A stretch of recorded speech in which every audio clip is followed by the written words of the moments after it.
One day series में शाहीनों की white wash की हजीमत का सामना केविस ने तीसरे और आखिरी मैच में 43 रन से हरा दिया। कौमी टीम 40 ओवर्स में 221 रन बनाकर आउट हो गई। बाबर आजम की निस्फ सेंचुरी, कप्तान रिजवान ने 37 रन बनाए। अब्दुल्ला शफीक 33 रन बना सके। इमामुल हक एक पर रिटायर्ड हर्ट, उनकी जगह बैटिंग करने वाले उस्मान खान 12 रन बना सके। सलमान आगा 11, तैयब ताहिर 33, नसीम शाह 17, फहीम अशरफ 3 रन बनाए। न्यूजीलैंड के पहले खेलते हुए 42 ओवर्स में 8 विकेटों पर 264 रन बनाए गए। कप्तान प्रेसविल के 59, ओपनर एस मैरियो ने 58 रन बनाए। हेनरी निकोलस 31 पर पवेलियन लौट के। डैरिल मिचेल 43 रन बना पाए। आकिब जावेद ने 4, नसीम शाह ने 2, सुफियान और फहीम ने एक विकेट हासिल की। गीली आउटफील्ड की वजह से मैच 42 ओवर्स तक महदूद कर दिया गया था।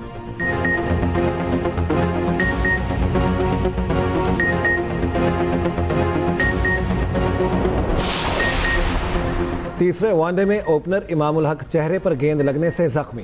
तीसरे ओवर की तीसरी गेंद पर रन्स लेते हुए फील्डर की गेंद इमामुल हक को लगी।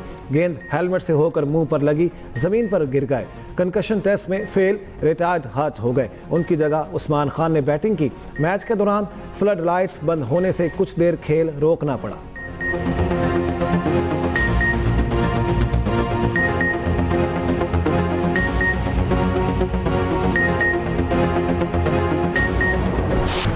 सिंधु को बचाना है। इस सिंधु पे दरिया नामंजूर।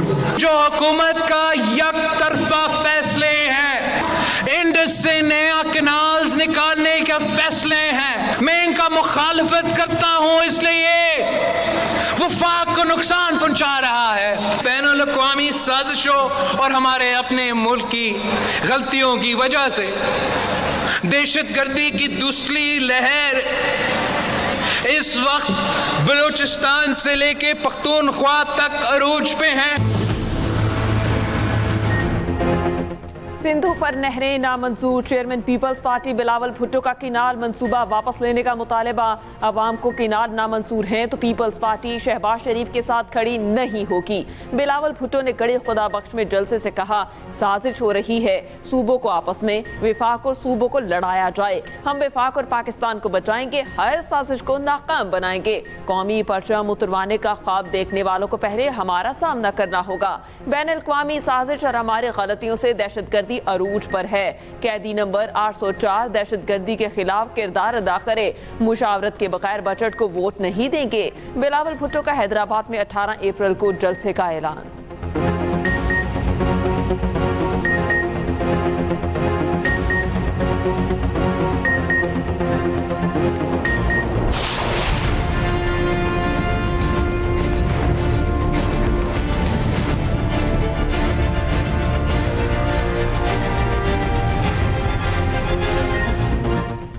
बलूचिस्तान के अमन में खलल डालने की इजाज़त नहीं देंगे। बलूचिस्तान में इंतशार फैलाने वालों को मुआफ़ी नहीं दी जाएगी।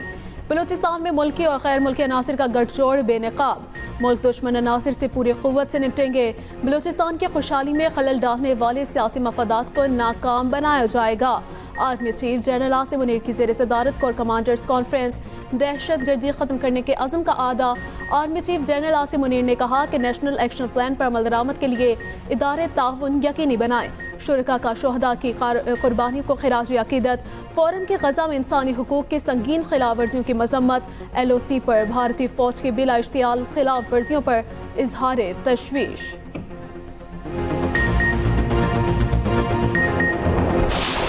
जो मुज़ाकरात का प्रोसेस था बलूचिस्तान नेशनल पार्टी के साथ, सरदार अख्तर मिंगल के साथ 2 दौर वज़रा की कमेटी ने किए। उनका क्वेटा की तरफ मार्च का जो मुतालबा था, सूबाई हुकूमत ने उस पर उनसे डायलॉग किया और डायलॉग के नतीजे में सूबाई हुकूमत ने पॉलिटिकल पार्टीज की मशावरत के साथ यह फैसला किया, जिसे उन्होंने तस्लीम नहीं किया। वो इस बात पर बज़िद हैं कि उनका धरना रेड जोन में होगा।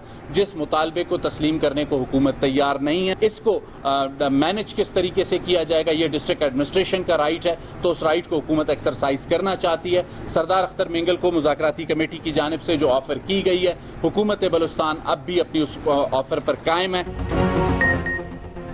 बलूचिस्तान हुकूमत सियासी मुज़ाकरात के जरिए मामला हल करना चाहती है, अब भी सब्र व तहम्मुल का मुजाहरा कर रहे हैं। तर्जुमान सूबाई हुकूमत शाहिद रिंद की प्रेस कॉन्फ्रेंस, कहा वज़रा की कमेटी ने सरबराह BNP के साथ मुज़ाकरात के 2 दौर किए। वज़रा के सामने माहरंग की रिहाई और रेड जोन में धरने के मुतालिबात रखे गए। रेड जोन में धरने की इजाज़त नहीं। कोयटा में दफ़ा 144 नाफिज है।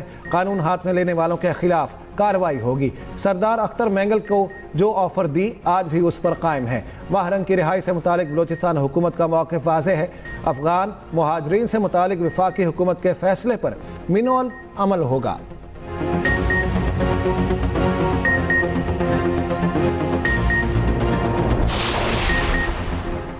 मस्तों के लक बाईपास पर धरना जारी। BNP सरबराह सरदार अख्तर मेंगल कहते हैं हमारा मार्च पुरअमन है। हर बलोच और पश्तून से अपील है वो अपनी बहनों के शाना बशाना खड़े हों। BNP सरबराह अख्तर मेंगल का कल से कोयटा की जानिब लॉन्ग मार्च का ऐलान।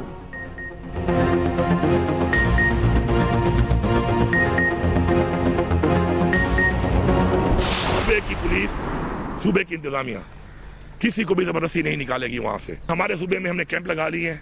हमारे सूबे में वॉलंटियर बुनियाद पर जो जाना चाहता है हम उसको फैसिलिटेट करेंगे। मैं अभी भी ये बात करूंगा कि जो मैंने बार बार कहा, हुकूमत संभालने के बाद कहा, हर मीटिंग में कहा और तकरीबन 3.5 महीने पहले कि आप TOR बनाएं और अफगानिस्तान के साथ मुज़ाकरात के लिए हम आगे बढ़ेंगे। हमें इसके ऊपर संजीदगी से सोचना चाहिए। इसके बगैर कोई हल नहीं है इसका।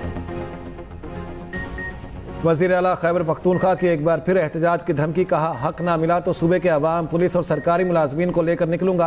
अप्रैल में NFC इजलास बुलाने का वादा किया गया था, लावारिस ना समझा जाए हमें। वफाकी हुकूमत, वज़रा और वज़ीर आज़म पर बहुत अफसोस है। वज़ीर आला खैबर पख्तूनख्वा अली अमीन गंडापुर का अफगान मुहाजिरीन की बेदखली से इनकार। इस्लामाबाद में न्यूज़ कॉन्फ्रेंस में बोले, खैबर पख्तूनख्वा से हम ज़बरदस्ती लोगों को अफगानिस्तान नहीं भिजवाएंगे। अली अमीन गंडापुर का विफाक से अफगानिस्तान से मुज़ाकरात का मुतालिबा।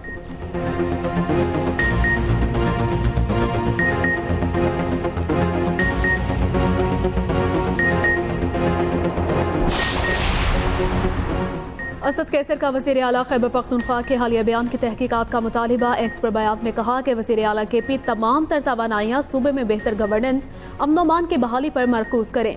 गैर ज़रूरी बयानात से बानी PTI की रिहाई की जदोजहद को कमज़ोर नहीं करना चाहिए। चेयरमैन PTI बैरिस्टर गौहर की वज़ीर आला KP से मुलाकात। बैरिस्टर गौहर का अली अमीन गंडापुर के बयान पर तशवीश का इजहार।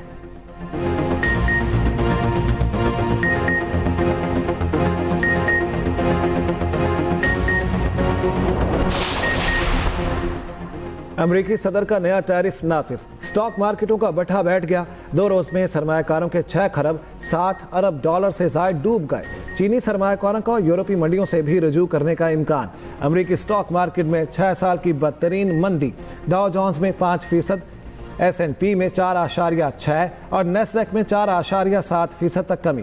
लंदन स्टॉक एक्सचेंज में रिकॉर्ड 5% कमी। जर्मन स्टॉक मार्केट में 4, जापान में 2.8% कमी। तेल की आलमी कीमत 8% गिर गई। कीमतें 4 साल की कम तरीन सतह पर आ गईं।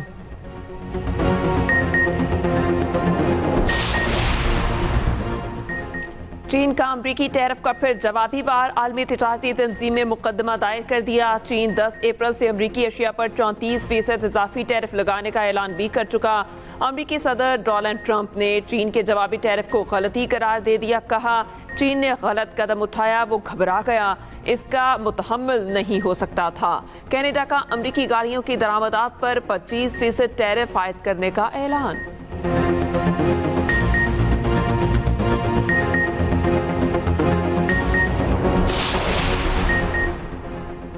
वज़ीर आज़म शहबाज शरीफ अमरीकी टैरिफ पर मुतहरिक आला सतह स्टीयरिंग कमेटी और वर्किंग ग्रुप कायम कर दिया। वज़ीर ख़जाना मोहम्मद औरंगज़ेब 12 रुकनी स्टीयरिंग कमेटी के कन्वीनियर मुकर्रर। सेक्रेटरी तिजारत जवाद पॉल 19 रुकनी वर्किंग ग्रुप के कन्वीनियर होंगे। रोज़नामा एक्सप्रेस और एक्सप्रेस ट्रिब्यून की रिपोर्ट के मुताबिक कमेटी और ग्रुप में वफाकी काबीना, वाशिंगटन में सिफारत खाना, WTO में मुस्तकिल मिशन, मारूफ बरामद कुनंदगान और तिजारती माहिरीन की नुमाइंदगी है। स्टीयरिंग कमेटी वर्किंग ग्रुप की जानिब से अमरीकी टैरिफ के जवाब में सिफारिशात की भी मंजूरी देगी। स्टीयरिंग कमेटी अमरीका से मुज़ाकरात और हुकूमत से पेशरफ्त से बाखबर रखेगी।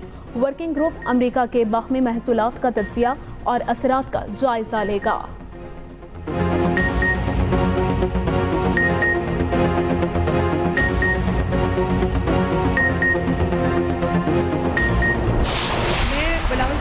बातों को रिस्पॉन्ड इसलिए नहीं करना चाहती क्योंकि मैं नहीं समझती कि जलसों में खड़े होकर और मीडिया के ऊपर बयानबाजी से इस मसले का कोई हल हो सकता है।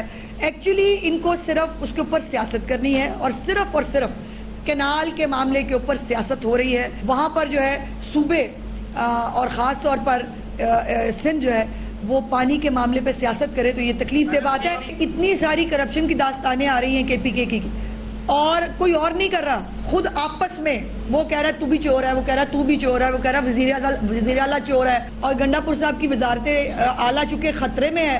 वो खुद जो है वो उनके अपने पार्टी के लोग बता रहे हैं कि वो एक करप्ट आदमी है। बिलावल भुट्टो को बैठकर विफाक के सामने अपनी बातें रखना चाहिए। जलसों में खड़े होकर मसाइल का हल नहीं निकाला जा सकता। वज़ीर इत्तलात पंजाब अज़मा बुखारी की न्यूज़ कॉन्फ्रेंस, कहा खैबर पख्तूनख्वा में करप्शन की दास्तानें सामने आ रही हैं। वज़ीर आला अली अमीन गंडापुर की वज़ारत आला खतरे में है।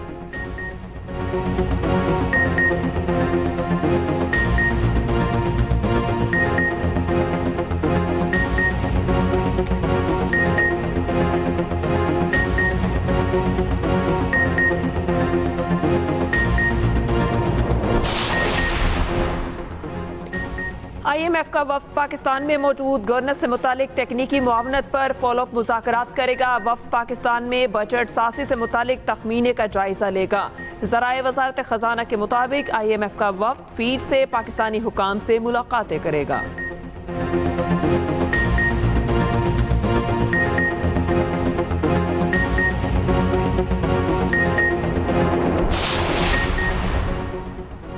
कराची के बिजली सार्फिन के लिए एक और बड़ा रिलीफ मुतवक्के। बिजली ₹6.62 फी यूनिट सस्ती होने का इम्कान। कीमत में कमी माहाना फ्यूल एडजस्टमेंट की मद में होगी।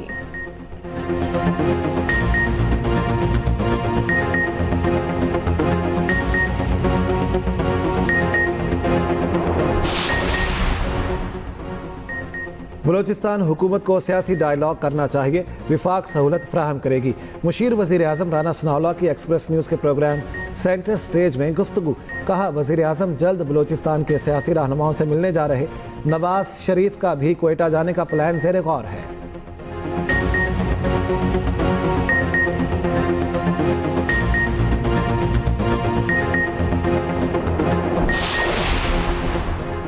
पेशावर में गैर कानूनी गैर मुल्कियों की मैपिंग शुरू। पुलिस के मुताबिक मैपिंग से पता लगाया जाएगा किस जगह कितने गैर कानूनी मुकीम हैं। 90 से ज़ायद टीमें तश्कील, 200 से ज़ायद पुलिस एहलकार तैनात। पेशावर और खैबर में होल्डिंग सेंटर्स भी हिफाजती दस्ते फराहम कर दिए गए। ज़िला इंतज़ामिया के मुताबिक पेशावर में गैर कानूनी मुकीम गैर मुल्कियों को रज़ाकाराना तौर पर वापस भेजा जा रहा है।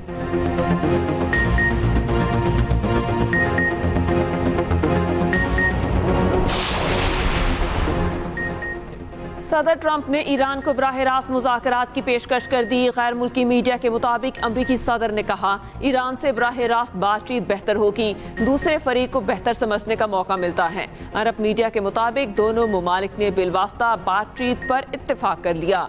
ईरानी एटमी मंसूबे पर मुज़ाकरात अब ओमान में होंगे।